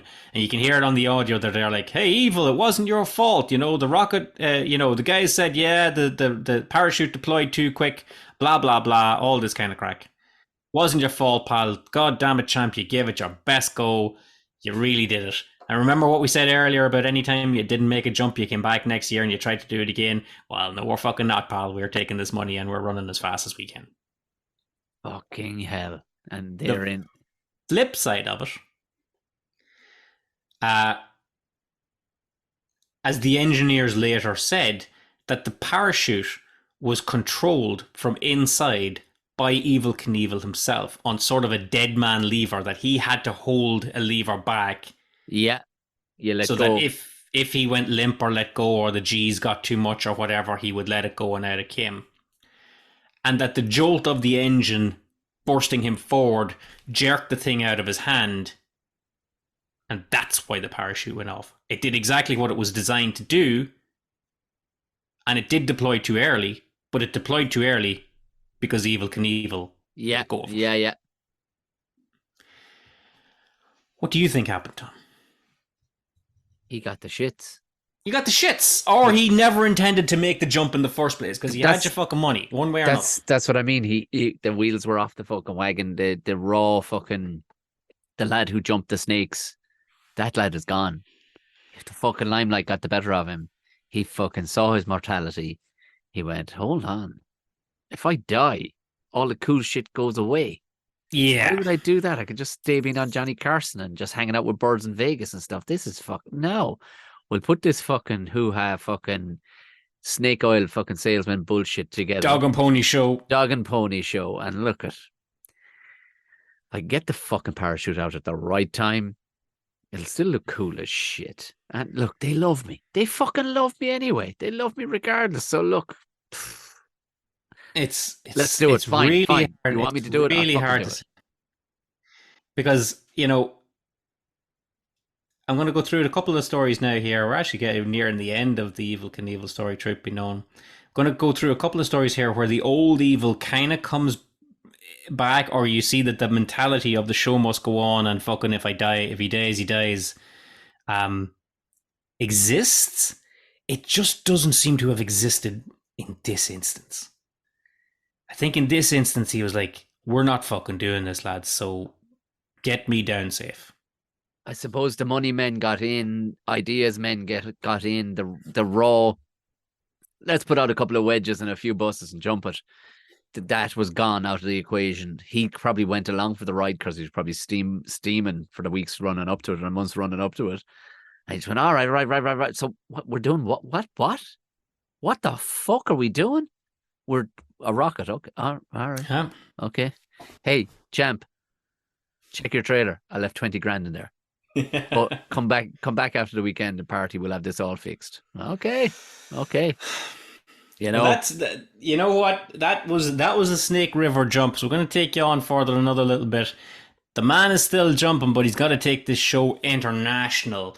He's kind of milked America for a lot of money and has been around the shows and been around the stadiums. And I dare say he could keep coming back and coming back. But they've seen him jump 15 he squeezed cars. the titty of America for a long time here. Yeah. Now, in all fairness, It's gonna be hard to go back to a stadium and ask them to see him jump 15 cars again. But they've never seen him jump 15 cars in England. that's true. So he went over to England. This is the height of his stardom. This is like, as big as it's possible to get. And he sold tickets to Wembley Stadium, Tom. Wembley. Like Jesus. Live Aid Wembley Stadium. Okay? Fucking hell. Yeah. It was 19, I want to say 75.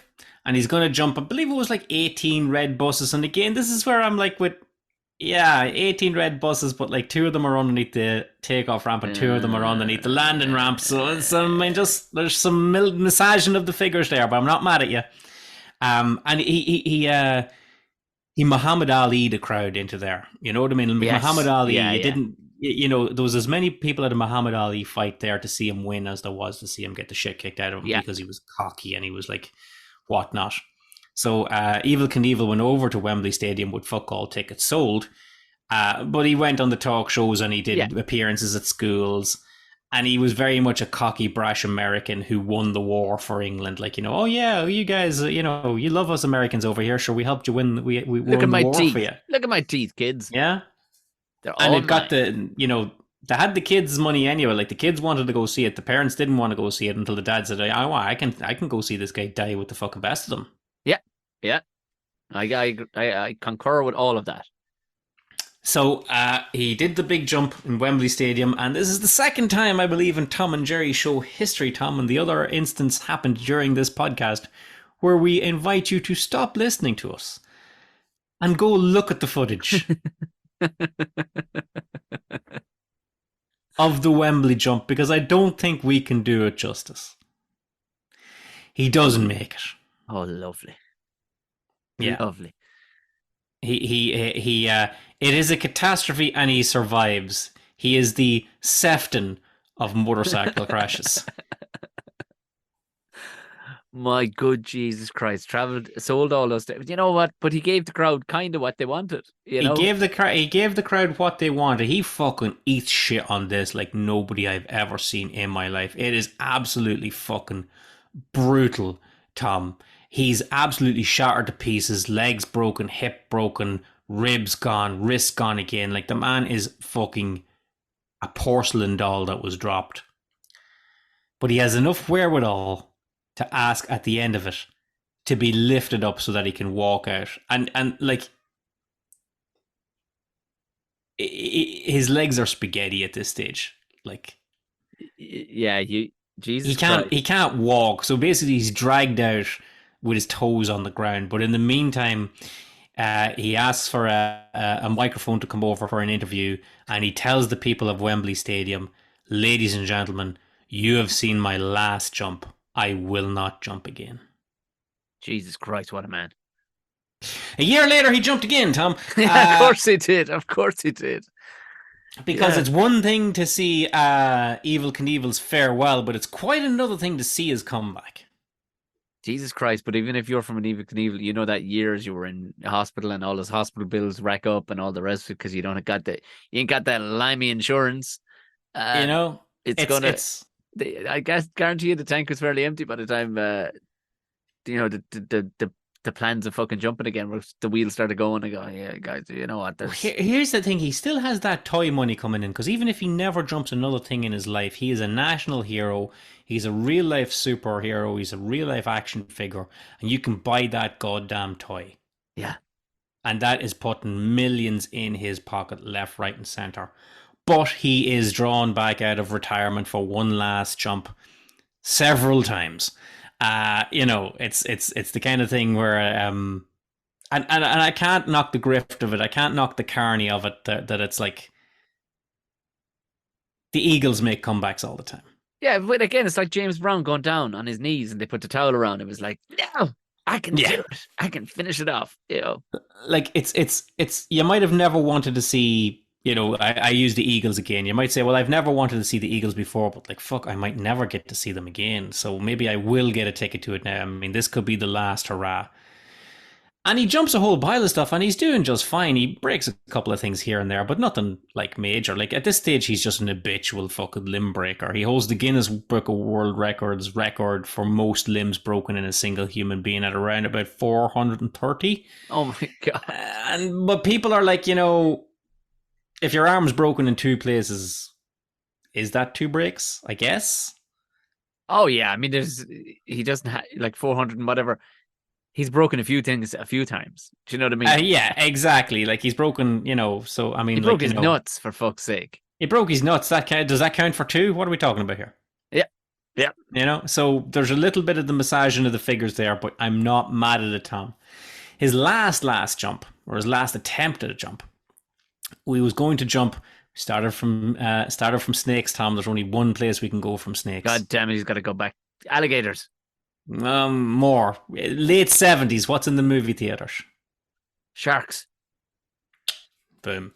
He's gonna jump himself a fucking tank full of sharks. All right. Yes, he is. God damn it. Gotta God, love him. He's literally gonna jump the shark. with late. All right. Where's this Shark Tank, Jer? I don't fucking know. I don't know whether he's jumping like a tank full of sharks or like the bay. I don't know what he's doing, but here's what it was, Tom. He didn't fucking make it. He didn't even get a chance to try it. He went to have a jump of it in a trial run or in rehearsal or whatever you want to call it, and he careened off the bike and broke both his arms, and the bike went on and smashed into some like roadie and nearly blinded him. Fuck. Yeah. So he got like a motorbike, I guess, right to the fucking grape. Uh, and that's when Evel Knievel decided to call it a day, where he was like, okay, it's okay with me getting hurt, but like, other people are getting hurt and it's time to wrap it up. But like, Now, it was Cole, time. Yeah. the Sharks were booked for that weekend. I want to know. Did they get paid? Yeah, yeah, like Yeah, the guy that was nearly blinded, they just fucked him into the tank. that's some fresh roadie for you boys. All right, meat's back on the menu. I was just gonna say perfect. But like in later interviews, whether this was him like sort of post rationalizing things or whatnot, Evel Knievel said like he was drinking in a bar one night, and we're like, yeah, Evel, okay, we know this story's bullshit because you were drinking in a bar every fucking night, right? He was drinking in a bar one night, and he overheard two people saying, well, Evel Knievel, like I've seen him jump 25 cars. Well, I've seen him jump 27 cars. Well, someone tells me next month he's going to jump 30 cars, and Evel Knievel's there going like, what do I have to fucking do for these people? Yeah. Like, it's Yeah. never going to be enough. They're Well, he just made going a to rod for his own back. No, let's be honest. exactly. Like, I'm terribly sorry you became so good at jumping cars and motorbikes that people wanted to see you do it more and more and more. But he said, okay, I'm done. I really will not jump again. And he probably was going to settle down into a wonderful career of just being Evel Knievel, beloved national celebrity. Do you remember your man I mentioned earlier up the road there called Shelley Saltman? correct? Yes, I remember him well. Well, he's back. Is Shelley like the Colonel in the scenario? Is he? He's not. Okay. And I feel bad for Shelley a little bit. Tom, just a little bit. Shelley Saltman was his business partner, and he was like his entertainment dude, or his connection to the fucking entertainment world, or he was a big wheel in Hollywood. He had a vested interest in seeing Evel Knievel be famous, and Evel Knievel had an interest in being partners with Shelley Saltman. It worked for everybody. And Evel Knievel gave Shelley Saltman the okay to write a book called Evel Knievel on Tour, which followed him throughout the procession of doing the Snake River jump. And, it was sort of like an on the road, almost famous kind of take, being, 18 months in the company of Evel Knievel. Yeah. And Shelley Saltman wrote that book. And I dare say was probably quite truthful about it. A little too fucking truthful for anyone's liking. Because he wrote about the drinking, and he wrote about taking drugs, and he wrote about the horn. And Evel Knievel got mad about that and said, hey, I never took drugs. Yeah, you didn't. Yeah, the drinking and the horn, okay, yeah, you got me there. But you don't guts to say it like that. You don't have to fucking put I it never in print took drugs. I never took drugs. And you're literally the maddest cunt. Apparently, In like, America. he was just like, you were drinking, you were taking drugs, and you were horn. Hey, I wasn't taking drugs. It's like, Yeah. it's, Whoa. All but right. you have me on the other two. Mea But culpa. but there you go. Now Shelley Saltman will fucking say uphill and down dale and show you like written documents where his book was submitted to Evel Knievel's team, and by all accounts, Evel Knievel himself given the nod and said, "Yeah, go on." Whether anybody on the team actually fucking read the thing or not, Tom, that might be a different story. But either way, it hit the bookshelves and was an explosive expose on the life of being on tour with Evel Knievel. And Evel Knievel and his people were like, "What the fuck? We need this book off the shelves." And also, I need to go batter the shit out of Shelley Saltman with a baseball bat. Which is what Evel Knievel did. Evel Knievel was fresh out of the hospital, still with 2 broken arms, and he tracked down Shelley Saltman in the car park of the 20th Century Studios lot. In Hollywood. Evel Knievel had 2 of his flunkies hold Shelley Saltman, and Evel Knievel took an aluminium baseball bat and beat the ever-loving fuck out of him. Fuck. And made no excuses for it. I mean, he had his reason. It was right or wrong, but he had his reason. It wasn't a spur of the moment thing. He'd been lying in a hospital bed fuming for a couple of months going, as soon as I can fucking stand up, everybody says it though, I'm gonna fucking kill that fucker. Oh no, we did. No, we did. Like if he had had Amazon, he would have been ordering baseball bats from the hospital bed. The only thing that held him up was he had to stop at a shop and buy one. Like he went and fucking hammered the shit out of this guy, and it was one of these ones where he, like, it was kind of like a plea of no contest. Do you know that sort of way? Yeah, Like, yeah. do you ever see like a there's a difference between pleading not guilty, or sorry, pleading guilty and pleading no contest. Like pleading guilty is like, yeah, go on, I did it, and pleading no contest is like, I can't even fucking stand Yeah, in a not court. gonna fight you on this. Not gonna fight you. I'm just like, I did that, and I would hit him twice as hard with half the provocation next time. And they're like, all right, I mean, like, you're fucked, lad. Like, because he got jail time, but he got soft jail time. He got Jordan Belfort jail time. Of course he did. Of course He got 3 years probation and 3 months of what they call work release, which is you stay in a jail, but you're allowed out to go do community service during the day, and you can sort of Was he by any chance making ragu, but he was slicing the garlic really thin with a razor blade? I gotta tell you, Tom, it wasn't even that much jail. Fuck. It was basically like, you can leave the jail in the morning and you have to go and do this job that we're giving to you. So you got free bed and board. You got free bed and board, right? And not only that, you don't have to get the prison wagon out of jail, so you can get your own transport as long as you go to where we tell you to go and come back here in the evening. You do that for 3 months. Fuck it, we'll write off the rest of it. And it's not like he's a fucking a male model or some singer that people would hate in prison, or something that could be misconstrued. Well, I don't like him. Well, I like him. There isn't one prisoner under that roof that wouldn't have thought, fucking cool. It's fucking Evel Knievel. All the prison guards must have thought, oh man, if they'd invent the cell phones right now, we'd all be getting selfies. I'm sorry. If they were on the shelf before, if they were on the fence before, they absolutely picked a side after, because any of the lads that he was on work release before, he would get picked up the morning in his own limo, and he would take them straight to the bar, and they would fucking hammer shots the whole fucking day long, and show back up at the jail steamballs at the end of it.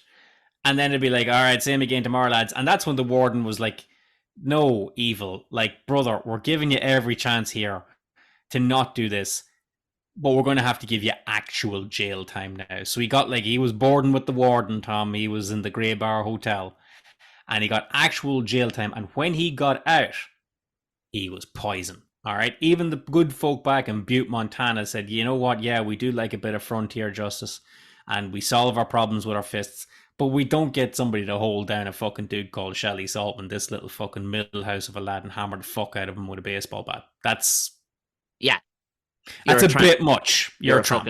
You're a bad bastard. Mm. All right. And with this new status as being a tramp, we don't want to see you wearing that fucking red, white, and blue outfit anymore. Oh. You've lost the privilege to do that. Nobody wants to see you in that. Don't fucking show up in that. You're a criminal, all right? And you see all those toys? They're gone. We're pulling your sponsorship of that. The Evel Knievel toy, best-selling toy and all as it was, we don't need that kind of business, all right? Star Wars toys around the corner. We'll go make some of them fucking things, okay? Lost the toy money. And Tom, this is where you turn around and go like, well, just kind of live off your savings for the rest of your life, right? Yeah, typically in a normal world, but I'm gonna go out on a limb and say that man hadn't a credit union book. He hadn't a fucking dime, Tom. And I always wondered, like, you hear about like MC Hammer losing all his money and all this kind of shit, right? Yeah.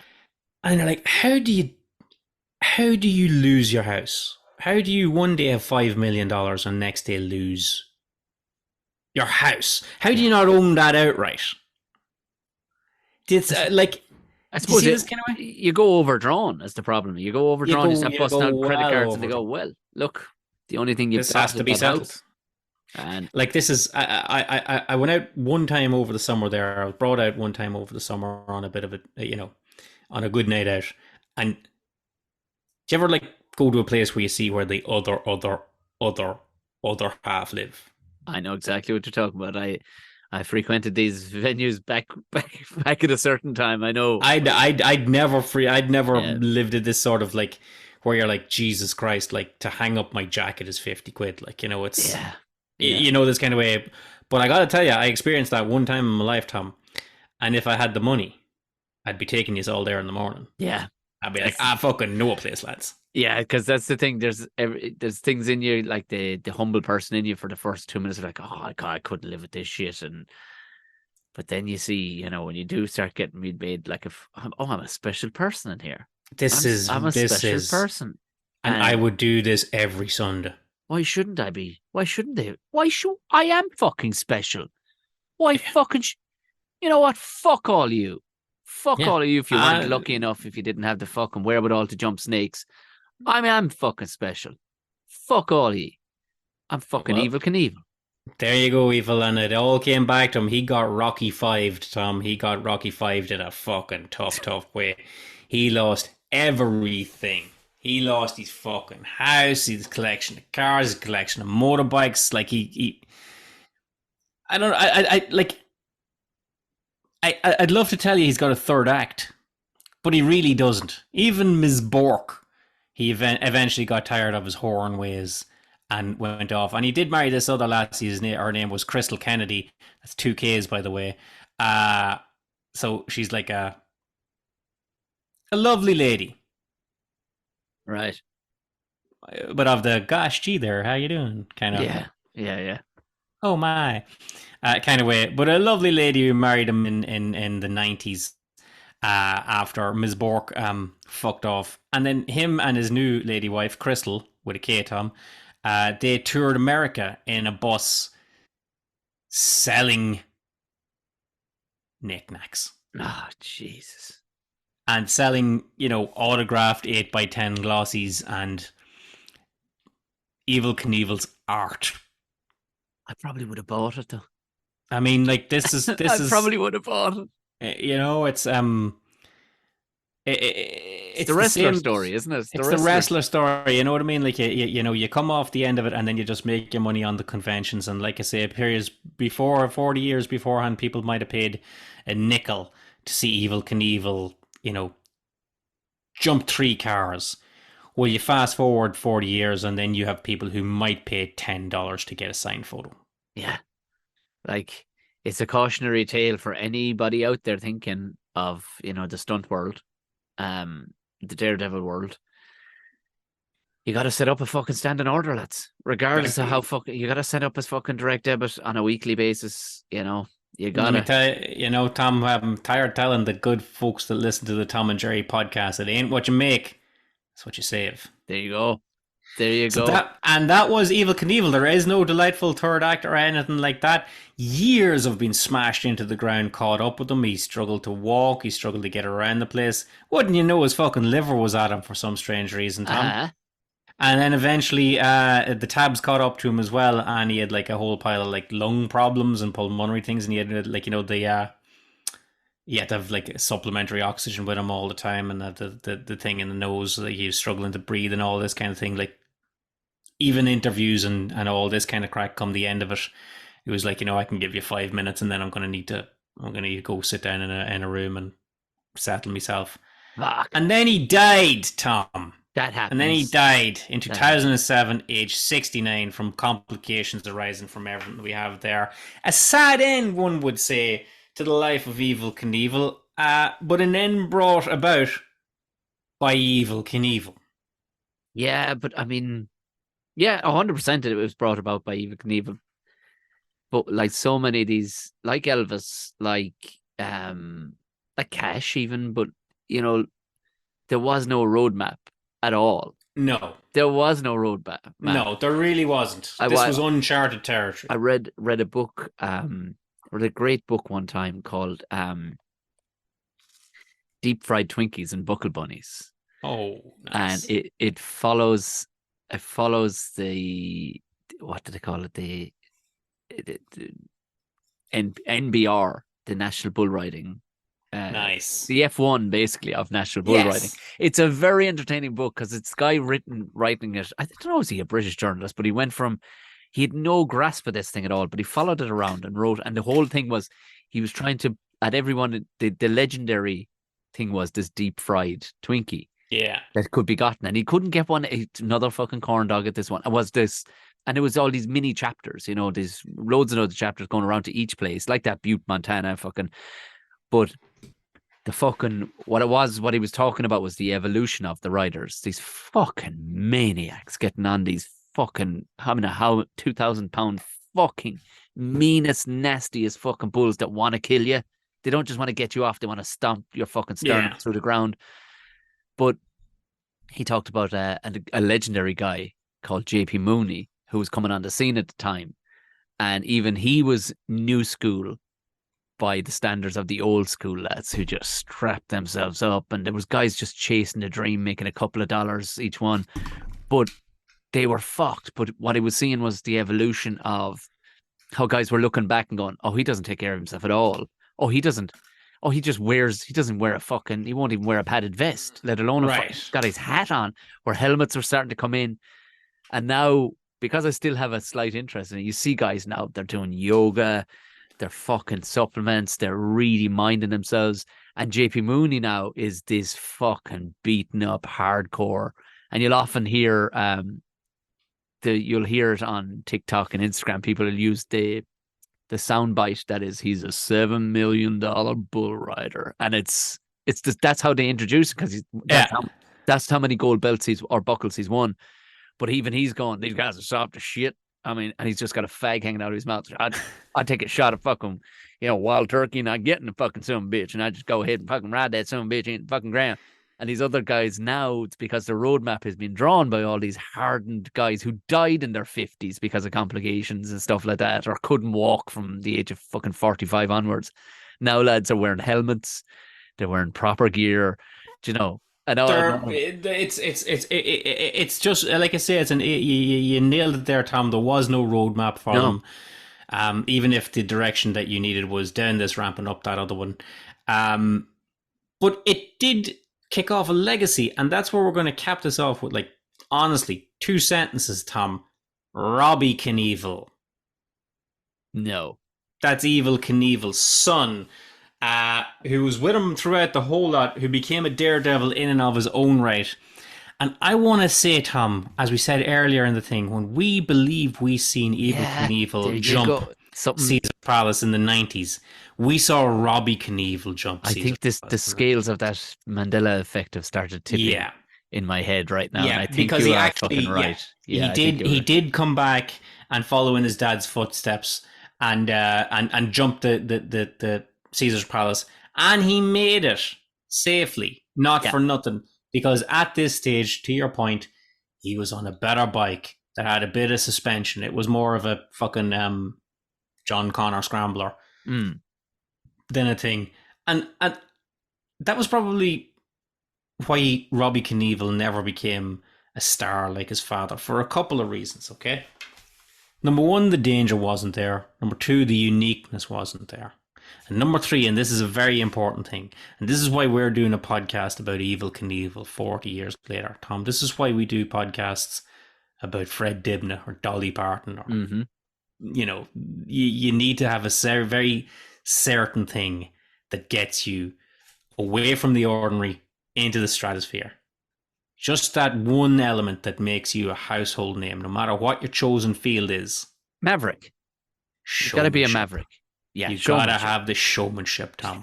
And that is what Evel Knievel had. He had the spangles, he had the glitter, he had the glitz. And just like they said in The Founder, the movie about McDonald's, he turns around to the two McDonald's brothers and says, "You never knew what you had. It's the name." Yeah. Yeah.